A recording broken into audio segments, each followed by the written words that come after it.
We've covered in so many videos just how tricky and confusing the English language can be, especially when it comes to reading and writing the thing. It contains words that are literally spelt the same but sound different, as well as instances of individual letters making different sounds at times. A alone has at least 5 different ways of being pronounced. For monoglots like myself who only speak English, it's worth highlighting the fact that this isn't the case in other tongues. Most languages have strict rules and letters always make the same sound. English is just this weird little freak of a language that has dominated the globe thanks to a variety of factors. And in fact, many of those factors are covered in my upcoming book. Immigrant Tongues, exploring how languages moved, evolved and defined us, is all about the travels languages have taken across our globe. And English is more or less the main character of the book. The book goes into detail as how it ended up in places like the USA, Australia, New Zealand, and even more remote places like literally Antarctica. The book is releasing on the 12th of August and is available to pre-order now. But whether you're learning English as a child within the Anglosphere, or you're an adult learning it as a second language,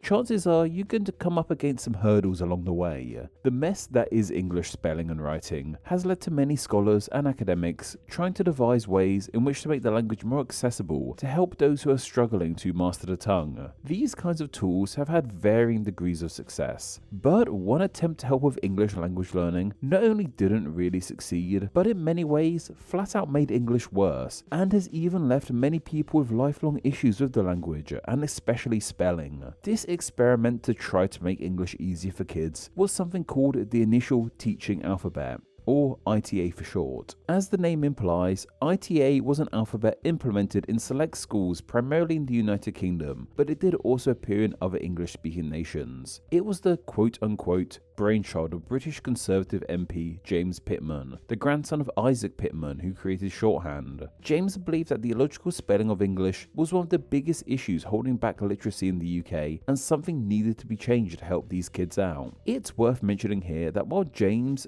did come from a lineage of linguists, he wasn't one himself. He was simply an MP who thought he had a good idea and had no background in children's education himself. Yet despite this, he got to work on creating his new alphabet, and by the early 1960s it was complete. Instead of the 26 letters that make up the traditional English alphabet, it contained 44 symbols, with each symbol representing a distinct sound in the language. This alphabet isn't a completely alien creation. Many of the symbols used in it are one-to-one with English alphabet symbols. For example, the symbols used for the traditional B, F and U sounds are the exact same. Things get a tad more weird when we look at the sounds which are traditionally made with 2 letters. In many cases they look like the 2 letters merged together. The sound C and H make when made together, in example, look like the 2 letters combined, while there's 2 different combinations of T and H depending on what sound it makes.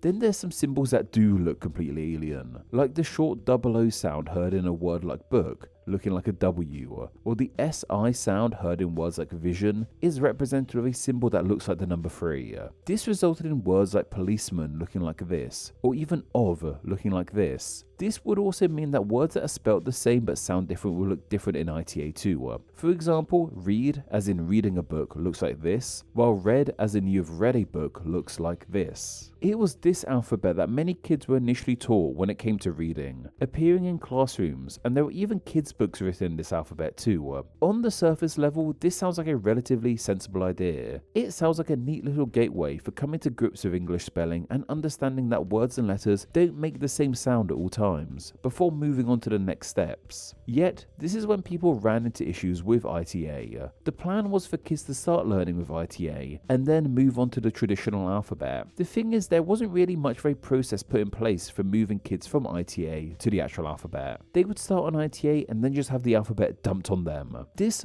obviously led to many kids struggling to adapt when they moved onto it. A lot of this stems from the fact that ITA seemingly had very little regulation. In the UK, it wasn't adopted nationwide. Of the 158 educational authorities in the UK, only 140 actually adopted it, and even then it wasn't being taught in every classroom in these schools. This meant that if a kid was taught ITA in one school and then for one reason or another had to move to another school that didn't use it, they would be incredibly clueless on how to use the traditional alphabet. This led to ITA being a weird patchwork only some kids and teachers actually had a grasp of.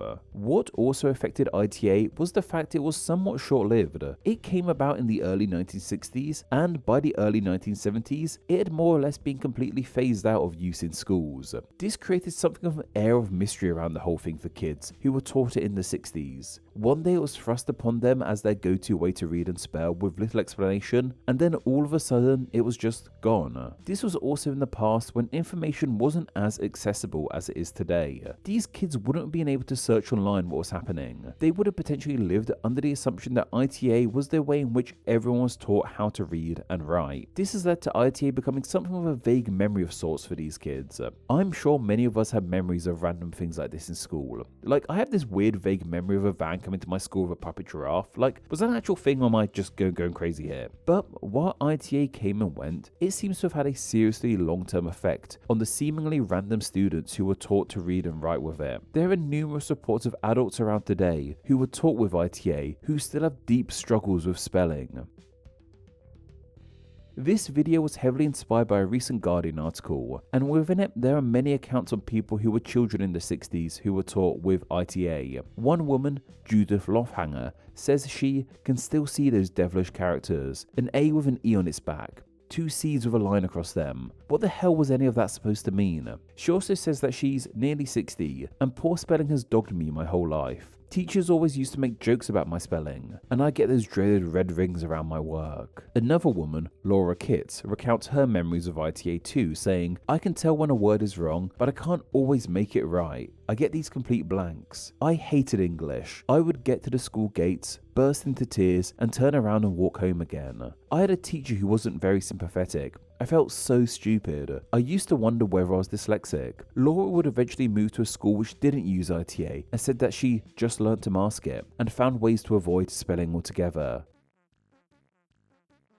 Michael Alder, a child from the early 70s, also recounted his experience of ITA, saying, the letters were odd, some of them were joined together like an E with an A welded into one shape. At first, I didn't question it. I just thought that's how everyone learned to read. He even talks about when he found out not everyone used ITA, saying, it was like they said, right, we've told you a pack of lies for the past 2 years, now this is how you're actually meant to read and write. My disgust at being lied to, the loss of trust, that stuck with me. I was never interested in English after that, even going as far to say about the long-term impact it had on him. My spelling is still appalling, he says. In all my subjects, I was getting A's and B's, but in English I really struggled. I got a C at O level. The article, however, does share stories from ITA defenders. Tony Brocklehurst, a teacher from the 70s who used ITA, believes it did help some kids, saying on the matter that there were kids who had no books at home. Once they'd learned those characters, they could decode anything in that alphabet. It gave them a huge boost in confidence. But she added that, I don't think it would work for all children. It wouldn't work for middle-class children who are being introduced to reading books at home, because it would confuse them. I know I've quoted this article a lot, but it's incredibly interesting to hear from people who were actually taught ITA. Go read it for yourself. And of course, if you actually happen to have been a kid taught ITA in the 60s and 70s, please do feel free to share your own experiences down below. A huge gripe many have with ITA today is the fact that despite it being an experiment, there was very little actual research or long-term studies done to figure out if ITA actually worked or not. The aforementioned article even has a quote from Dominic Wise, a professor of early years learning. He says that ITA is regarded now as an experiment that just didn't work. The transition to the standard alphabet was the problem. Children are having to almost relearn the real way the English language works. It doesn't surprise me that it failed. Any teaching that is based on anything other than the reality of what has to be learned is a waste of time. This, plus the fact that ITA wasn't a national program, and the fact that head teachers could just randomly choose to implement it in their schools, has led to many of these children today feeling like guinea pigs in a failed and under-researched experiment. Today, ITA is mainly seen as a failed relic of the past, an attempt to help with language learning that just doesn't work, and in many cases makes things far more worse for its users. though it does still have a presence. The ITA Foundation is a thing that exists to this day and still promotes its use somehow. Those kids who were taught it, meanwhile, haven't had their lives completely ruined by it, thankfully. Many cite the creation of spell check on computers as a godsend, and many have found success in fields less language-centric, like maths and such. Hopefully, the world has learnt its lesson from ITA, and there won't be any more alphabets brought into existence that in many cases made people literally illiterate. Name Explain depends on viewers like yourself supporting the channel financially on Patreon, so a huge thank you to everyone who does. Donating just $1 a month helps the channel amazingly and gets you bonuses including ad-free videos, exclusive content, the power to request ideas to be made into actual Name Explain videos, and your name at the end of the video with all these awesome people. Visit patreon.com/Name Explain or click the link down below to find out how you too can support the channel. Thank you. Thanks for reaching the end of the video. Why not watch another and subscribe to keep up to date on all things Name Explain. You can find myself on Instagram where I'm NameExplainYT, and join the Facebook group Friends of Name Explain to talk with myself and other name nerds. All that will be linked down below. Anyway, I hope you enjoyed this video, and once again, thank you all so much.